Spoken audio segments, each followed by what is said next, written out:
খাগড়াছড়িতে গিয়ে প্রথমবার আদিবাসীদের খাবার খেলাম। ট্যুরে গেলে কিন্তু মোস্টলি আমাদের ফুড সাপারটা বেশি করতে হয়। রেস্টুরেন্টের খাবারের দাম অনেক থাকে কিন্তু সে তুলনায় খাবারগুলো কিন্তু খুব একটা টেস্টি হয় না। তবে we had a good luck, আমরা খুব ভালো একটা রেস্টুরেন্ট পেয়ে গিয়েছিলাম। আর আমি এই খাবারগুলোকে ১০ এর মধ্যে কিন্তু ১০ ই দেব। কারণ আমার ভীষণ মজা লেগেছে আদিবাসীদের এই খাবারগুলো। একদম চিকন চালের গরম ধোয়া ওঠা ভাত, সেই সাথে পাহাড়ে চাষ করা জুমের তরকারি। ইট ওয়াজ ডেলিশাস।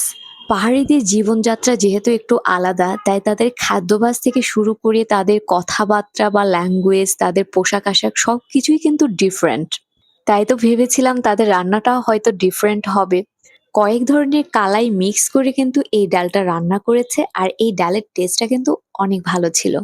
ডালের পর আমি মজার আরেকটা তাদের খাবার নিয়েছি, সেটা হচ্ছে বাঁশকুড়ুল ভাজি। কচি, কচি বাঁশটা তারা কোনোভাবে কুচি, কুচি করে কেটে সেটা ভাজি করেছে। এরপর নিয়েছি জুমের চাষ করা এক ধরনের শাক। আমি আসলে নাম জানি না।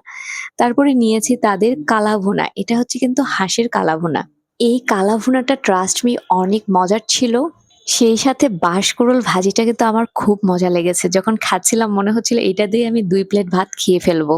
আদিবাসীদের রান্না করা কিছু, কিছু খাবার আসলেই কিন্তু অনেক মজার। যারা ঘুরতে যাবেন তারা অবশ্যই এগুলো ট্রাই করবেন। ভালো থাকবেন সবাই।